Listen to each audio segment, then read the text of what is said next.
Hey guys, what's going on? It's me, Jay. I want to talk about a new movie that I just saw today on Amazon Prime, starring Kingsley Ben Adir, Leslie Odom Jr., um, and it's directed by Regina King. And it's called Once in One Night in Miami. And the premise of this film is an imaginary night, a fictional night in 1964, um, in a hotel, and in the hotel are four famous civil rights luminaries that happen to live at the same time: Malcolm X, Muhammad Ali, Sam Cooke, and Jim Brown. And it's basically a modern day take on John Paul Sartre's play No Exit. In John Paul Sartre's 1944 play No Exit, he imagines four characters in the afterlife and how they interact. But in this film, you get to see the events of the time reflected in the characters' opinions and the characters' reactions to certain situations. Um, it takes place directly after um, uh, Muhammad Ali's win against Sonny Liston. Um, right before he's become a Muslim, he's still going by the name Cassius Clay in the movie, and it shows the fight. It shows the fight between him and Sonny Liston, and the importance of that fight, and the friendship that he has, particularly with him and Malcolm X, because we know in real life he and Malcolm X were friends. They were close friends. They were close associates. It was because of Malcolm X that he actually became a Muslim. But this takes place right before he's deciding to become to embrace the teachings of the Nation of Islam. And at that same time, Jim Brown is contemplating major changes in his life as well.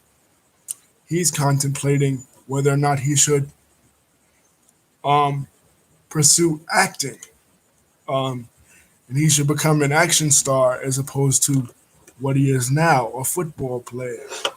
Because at that time, football players, people in the NFL, wasn't really getting the respect. Black football players, they wasn't really getting the respect that they are now. Some would argue they're not even getting it now with the whole Colin Kaepernick thing. You know what I mean? So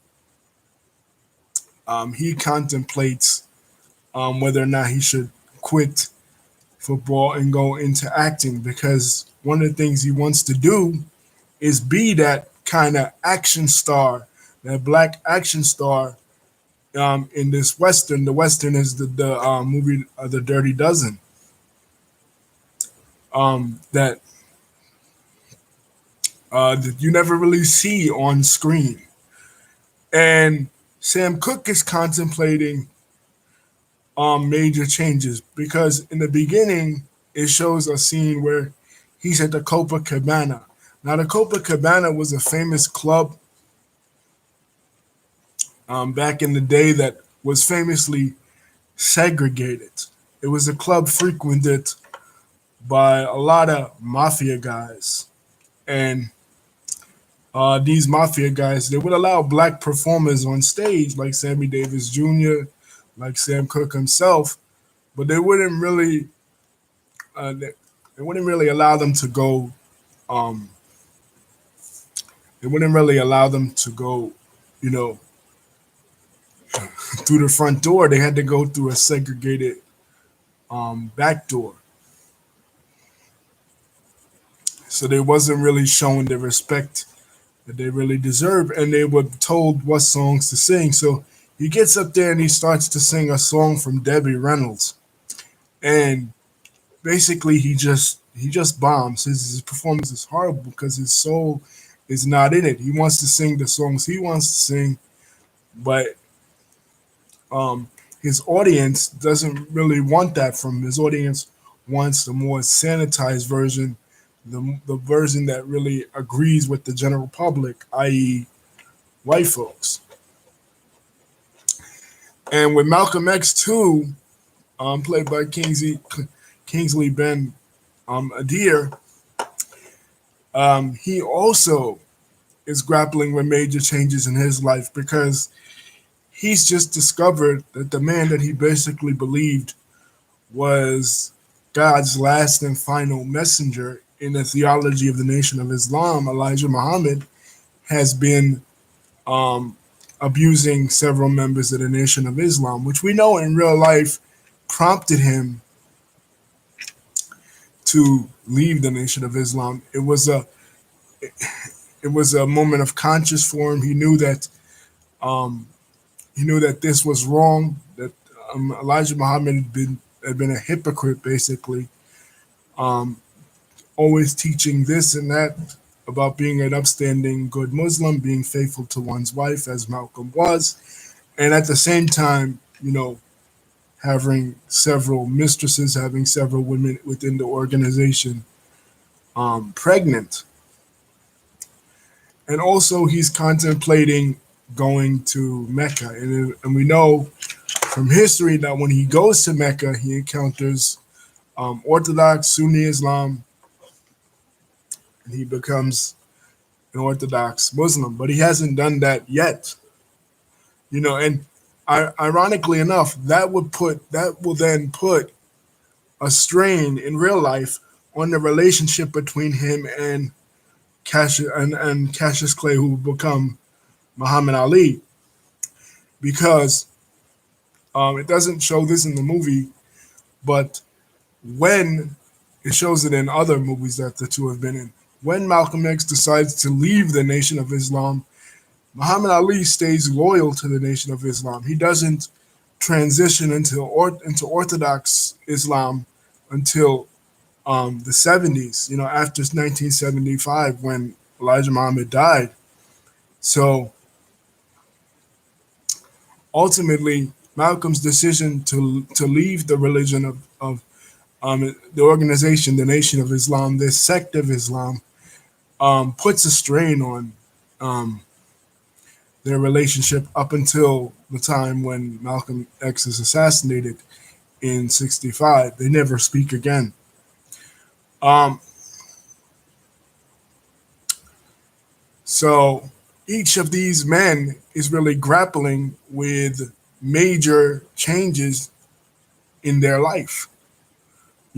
Sam Cooke is trying to figure out, should I continue to make this bullshit music, this bullshit pop music, like You Send Me, or um, this music that doesn't really have a message. Meanwhile, my roots are in gospel, and my music, when I was with the Soul Stirrers, when he was with the Soul Stirrers, was all about spirituality and all about a message. But meanwhile, since he's transitioned to pop music, he hasn't really been true to himself. And with Muhammad Ali's character, he's grappling with, should he become a Muslim? Because the thing with Ali, and they bring this up in the film, was that Muhammad Ali, um, when he was Cassius Clay, he was an Olympic athlete. He was the paragon of black athleticism. They held him up to be the next Joe Louis. But one of the things that was significant about Joe Louis that was different than Ali was Joe Louis never spoke on racial issues. Joe Louis never spoke up about the injustice um, black men and women were going through in the United States. He just, kept winning fights, and he even represented the United States in the fight against Max Schmeling in 1938. But Ali was different. Ali wanted, in a way, to be hated. He wanted to speak up. He wanted to use use his platform of being the heavyweight champion of the world at a time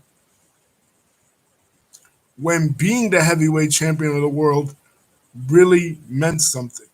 The people that were the heavyweight champion of the world at that time, the Joe Lewises of the world, the Rocky Marcianos of the world, they were able to use their platform in influential ways. But none of the black champions had ever really done that. None of the black champions ever really spoke on racial injustice. And Ali was ready to do that. And the example that he used of why he was ready to do that is a true example. Muhammad Ali, as many people know, was a huge wrestling fan, and he was inspired by Gorgeous George. And there's Gorgeous George who was the first famous heel wrestler, back in wrestling in the late 50s the late 40s and early 50s, in the St. Louis territory, wrestling at the Chase. Ali was from Louisville, so uh, he would have seen that grown up. And one of the things he tells Malcolm X in the movie, he says, this wrestler, Gorgeous George, he was comfortable with being the heel, comfortable with being the bad guy. So Ali was going to take his cues from this bad guy wrestler, and he was going to be pompous. He was going to be in your face, and he was going to be politically confrontational in the same way that this wrestler was. And one of the ways he was going to do that was by denouncing the blue-eyed, blonde-haired Jesus of Christianity and becoming a Muslim. And at the time, the Nation of Islam was thought of as a heel organization, an organization that would get heat, an organization that would get a lot of hatred, especially and fear among white Americans. And they showed this in the movie. There's a scene where Malcolm X is coming into his apartment, and his wife has the TV on, and you can see Mike Wallace's documentary, that Hate produced, which really was the documentary in the '60s that really made the Nation of Islam really talked about topic around American dinner tables. Of course, Ali didn't imagine how hated he would actually become. He would become so hated that eventually he would be stripped of the World Heavyweight Championship of the world after never losing it, just because he refused to serve in the Vietnam War because of his religion. He eventually said the phrase, no Vietnamese ever called me the N-word. In other words, I'm not going to go over there and fight the Viet Cong when my enemy is here in the United States. My enemy is the white man that's oppressing me and my people. And he did become that brash talking, trash talking heel in real life as well as in the boxing ring. And he took his cues from, of course, Malcolm X, the Nation of Islam, and wrestler Gorgeous George. But it's funny because when he asks Malcolm X, does he know who that is?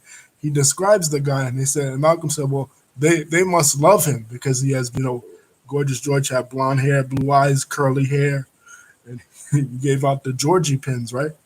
But, no, what they hated about him was his conceitedness, and that's what a lot of the general public that did hate Ali for hated him for. That he was a black man, and he was proud to be a black man, and he was not ashamed of his blackness, and he was not ashamed to speak his mind, despite the risk of losing all his fan base. Now, Sam Cooke's character, by contrast, again, is not like that.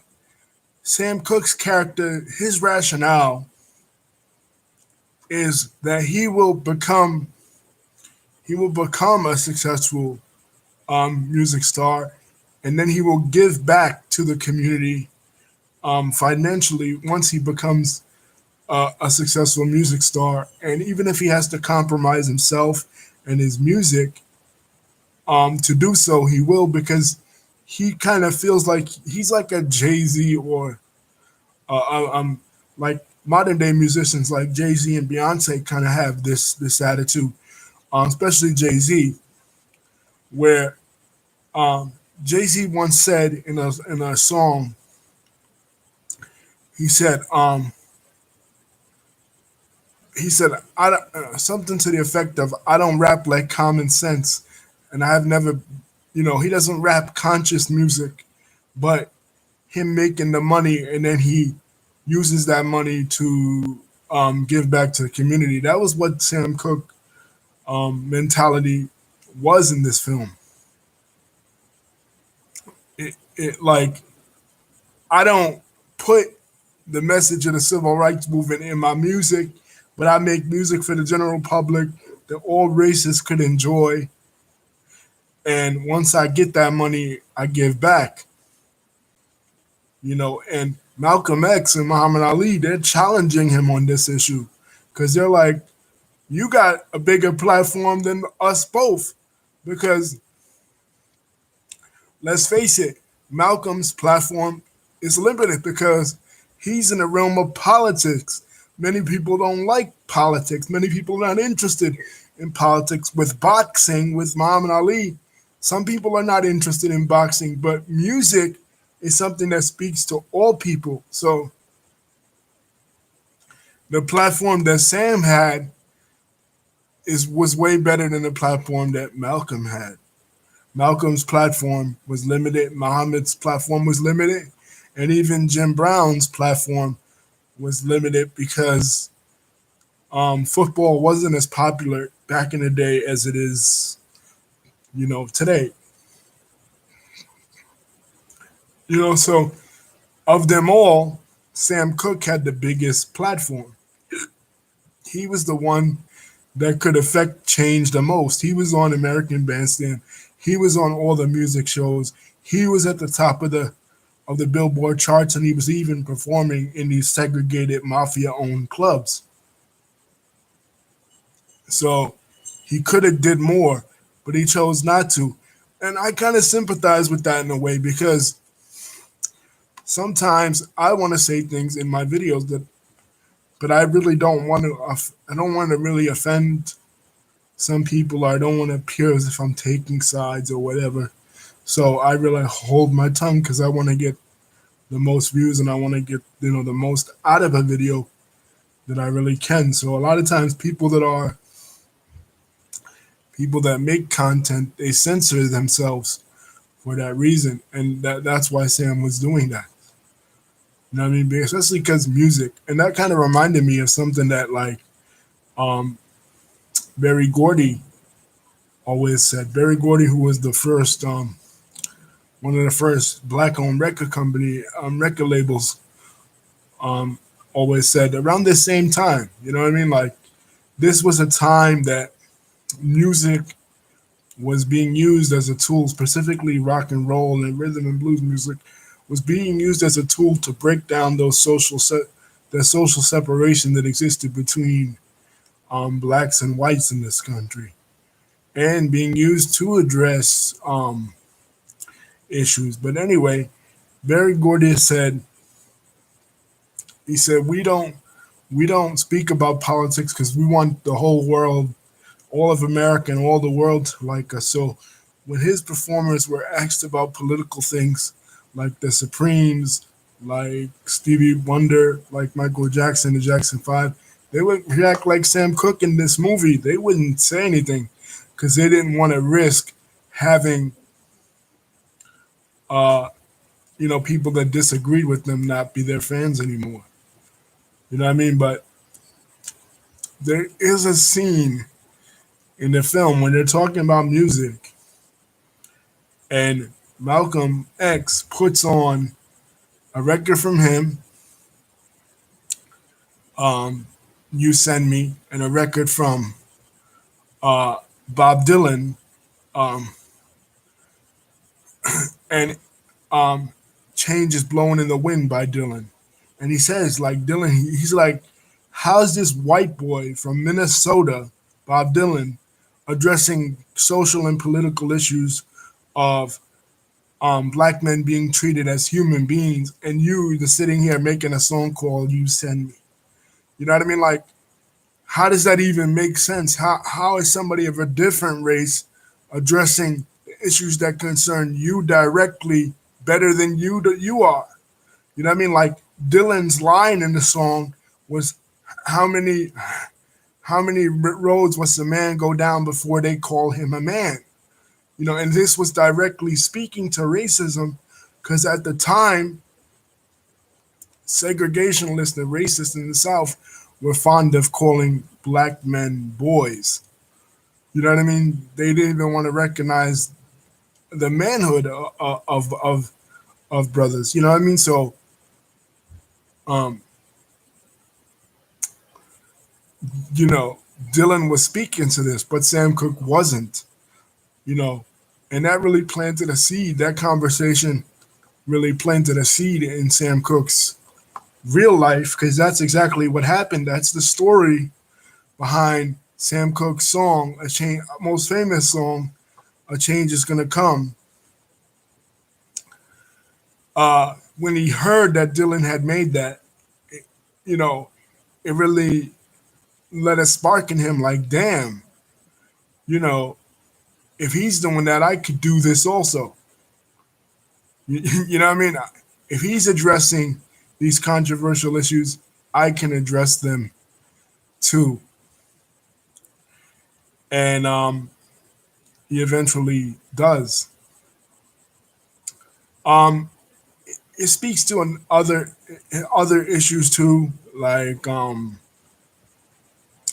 there's one scene in the beginning that Jim Brown goes to like this NFL owner or NFL commissioner's house in Georgia, and they're having lemonade. They're out there chilling. They're out there talking, and you think they're all cordial and everything.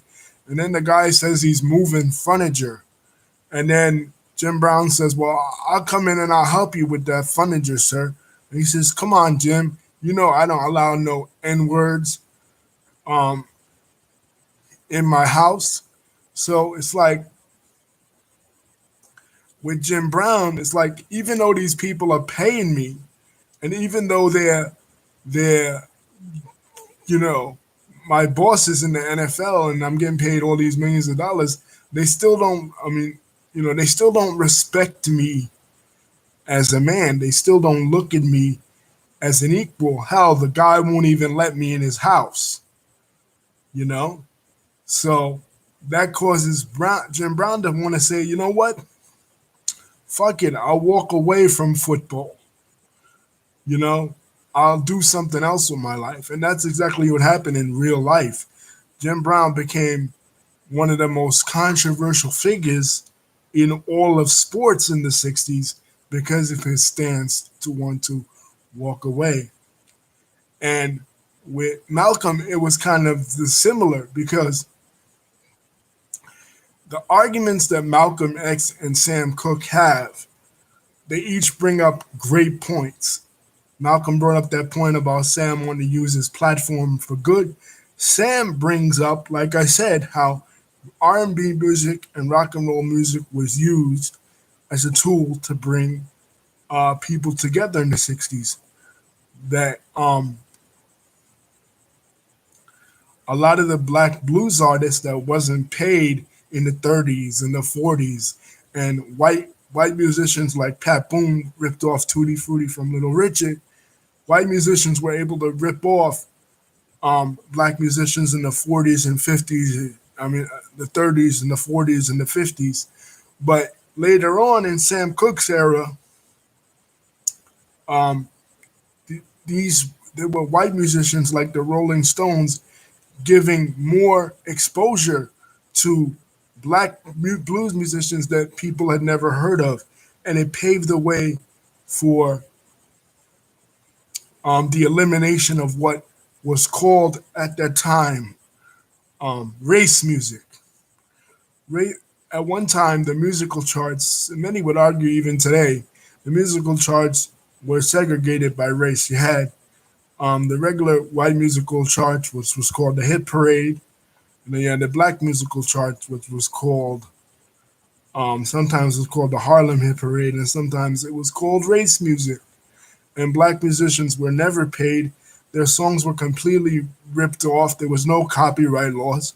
People could make people could take your song and remake it, and you never get any credit. That's what happened to black musicians in the 30s, in the 40s, in the 50s. For example, Sister Rosetta Tharpe. For example, Big Mama Thornton. Big Mama Thornton was the first one to record Ain't Nothing But a Hound Dog. But nowadays, when you look up the song Ain't Nothing But a Hound Dog, who gets the credit for it? Elvis Presley. So um, Sam Cooke says, well, I own my own masters. I control my own destiny. And you might not agree with to Malcolm X. You might not agree with the music that I make, but at least I'm my own man. I mean? These white boys, they don't control me. You know what I mean? But can you say that for yourself? Can you say that nobody controls you? And Malcolm really couldn't say that nobody controls him because honestly, and he says this he says this in the movie. He starts to preach about Islam, and Malcolm says, the Honorable Elijah Muhammad teaches us, blah, blah, blah. He says, no, don't tell me what the Honorable Elijah Muhammad teaches you. Tell me what you think. Because when the Honorable Elijah Muhammad tells you to shut the fuck up, you do it. you know? So he's basically telling them, yeah, I might do worldly music. I might do secular music. I might do music about sex, but still, I'm my own man. I own my own masters. Unlike these other musicians before me, I'm able to control my own destiny. Are you able to control your own destiny? And honestly, Malcolm's answer has to be no. You know what I mean? Because he doesn't control his own destiny. He's not the master of his own destiny. He does everything the Honorable Elijah Muhammad tells him to do. He's completely at the mercy of the Honorable Elijah Muhammad. And as we know later on in history, he goes on to Mecca and he goes on to renounce the racist beliefs of Elijah Muhammad and the Nation of Islam. Um, but he never. One thing I'll say: Malcolm X never renounced black nationalism. He did renounce the Nation of Islam from a theological standpoint, and he did want to work within the broader context with other civil rights leaders, but he never renounced um, the tenets of black nationalism. And this movie doesn't say he did. It points to his camera. Like with each of these men, if you know anything about their biographies, um, all this stuff makes sense. There's a scene in there where they're on the rooftop and Malcolm, uh, like Sam Cooke is playing with his camera and he almost breaks the camera. And we remember the camera scene from the Malcolm X movie. Um, and Malcolm almost goes back to his Detroit Red days. He almost wants to kick Sam Cooke's ass. And then he's like, and then Sam Cooke says, well, oh yeah, well, I would have whooped your daddy's ass. And then Malcolm gets upset because, of course, Malcolm lost his father early on in his life. His father was killed by the Ku Klux Klan right in front of him. And that precipitated his mother to end up in a mental hospital and, um, precipitated his downward spiral to becoming a career criminal. He says to them, he says, I have more street cred than all three of you motherfuckers put together. You know what I mean? So, like, we see a slip. We see Malcolm X sort of return to Malcolm, the Malcolm of old, the Detroit Red, the street dude, for a split second, you know. And then one of his bodyguards, one of the Fruit of Islam, challenges, um, uh, wants to hit Sam Cooke, and Jim Brown gets up, and Jim Brown's like, "Wait a minute, yo, don't hit the guy, don't hit." So, like, we start to see some of the insecurities that Malcolm had with these guys, because by comparison, these guys have fan bases, they're loved, they're adored, and in Malcolm X's lifetime, he really wasn't. Um, he's more beloved during his after his death by even the black community than he was even when he was alive. His following was a small section of the black community that was nationalistic or members of the Nation of Islam. Usually, more people at that time looked to Martin Luther King and other leaders like Adam Clayton Powell Jr. than Malcolm. So Malcolm kind of felt inferior to these other guys who were famous, big famous celebrities by comparison to him. Uh,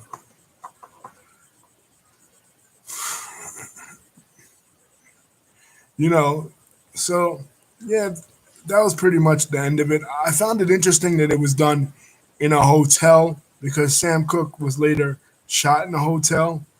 And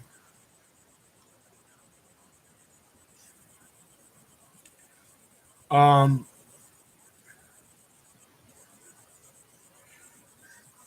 yeah, I would say that I would recommend this film. Yeah, I would. Um, I would recommend. I give this film a 5 out of 5 stars. Did I learn a lot? Honestly, this is a fictional depiction. This is a what if. Like this event never happened, as far as we know. But did I learn a lot? Yeah, especially from the characters of Sam Cooke and Malcolm X, uh, played by Kingsley Benadir, who plays Malcolm X, and Leslie Odom Jr., who plays Sam Cooke, because they kind of represented a juxtaposition, two different kind of characters, kind of like um, every time you see Malcolm X portrayed on film, especially in a fantasy aspect, like you see in this movie, or you see in Godfather of Harlem, which is um, another portrayal of him that's fictionalized. You know, you always see it different, but they kind of represent juxtapositions of each other because Sam is the kind of integrationalist type because he's going for the integrationalist tone that epitomized music in the 60s, while Malcolm is, of course, the black nationalist type. And there was both those currents existing um, in the 60s. And Muhammad Ali and Jim Brown are kind of in the middle. The only one that the only one that is still alive of the four of them right now is Jim Brown, and many people don't like him because he switched to being a Trump supporter. I don't know why, but you know what I mean. But um, yeah, I do recommend this film. Yes, I think this is a landmark film by an African American female director. Regina King is the director. She's not in the film. I was just gonna say that. Regina King is the director of the film. This is a landmark film, first ever film by an African American female director, and she directed it and she wrote it. She is written and directed by her, you know, and there's no major women characters in the film. It all deals with four men, but you don't have to be a, a man to write man roles. Like you don't have to be a woman to write womanly roles. She put herself. She knew enough about the lives of these four men down to the intricate details down to the fact that Malcolm X was, had a love and affinity for vanilla ice cream. Um, that was his favorite vice because there's a part in the scene where they go to the hotel and they're looking for girls, because Sam Cooke, his weakness was women. Sam Cooke was shot by an ex girlfriend, a girlfriend who caught him cheating. And like, so Sam Cooke's weakness was women, and they're looking for women in this hotel. And Malcolm X pulls out ice cream, and the only ice cream he's got is vanilla ice cream. That was a detail about him that not many people know. The fact that Muhammad Ali was a wrestling fan and he was inspired by Gorgeous George's character to be that, initially to be that trash talker, that was something that a lot of people didn't really know about Ali.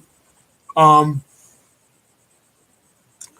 the fact that um, Sam Cooke was in a gospel band before he was a secular singer, and he had to mask his name with another name was something that not a lot of people knew about Sam Cooke. And the fact he died in a hotel was something that a lot of people didn't really know about the life of Sam Cooke. And I learned a lot about myself, about Jim Brown. I never really followed the life of the other three I was pretty well acquainted with, but I learned about Jim Brown. But my point is that Regina King got the intricate details of these men's career and these men's life, the little details, the little stuff that the general public wouldn't really be aware of.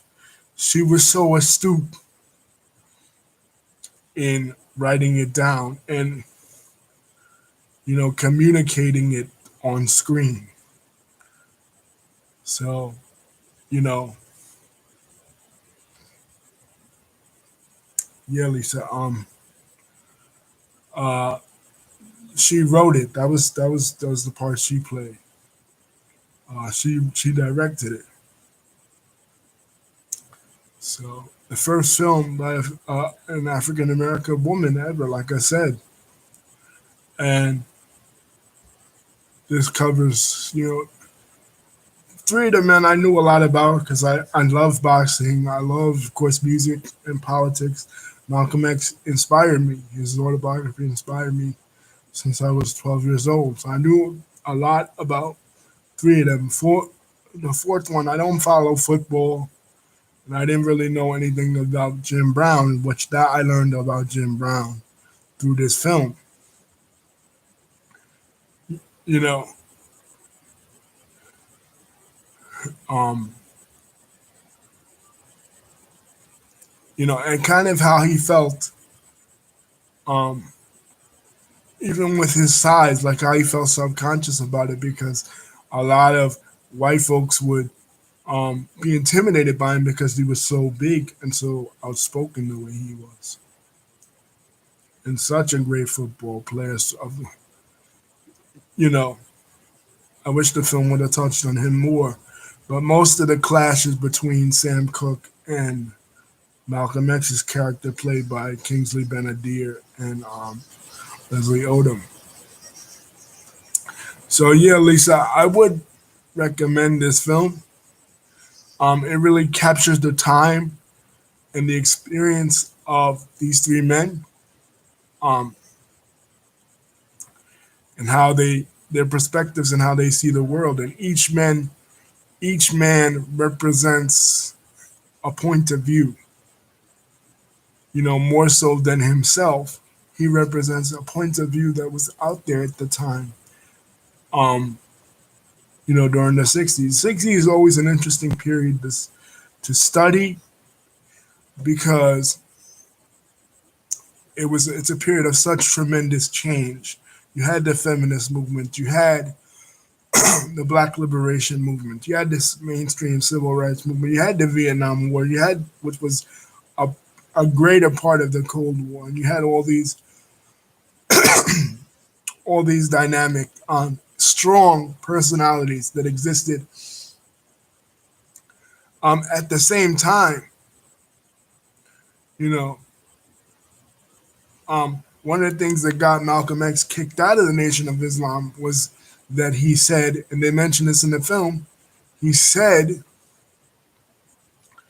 when JFK got assassinated, he said, "I don't feel, I don't feel sad. I only feel glad because as an old farm boy, I feel like chickens came home to roost." In other words, implying that Kennedy deserved it,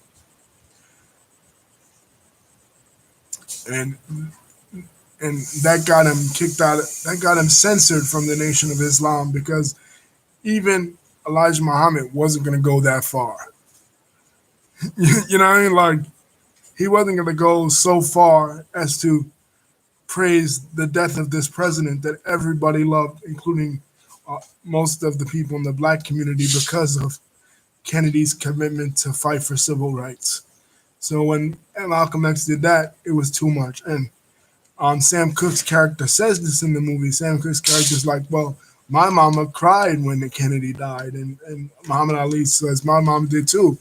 You know what I mean? So, like, the 60s was a time when there was so many, 60s and the 70s, a time when there was so many strong dynamic characters in history that existed on all sides of every argument. And these are four of them. And these are four really dynamic ones. So props to Regina King for directing this film. And, I definitely recommend this film 5 out of 5. Um, Again, don't forget to like and subscribe for more videos. Peace.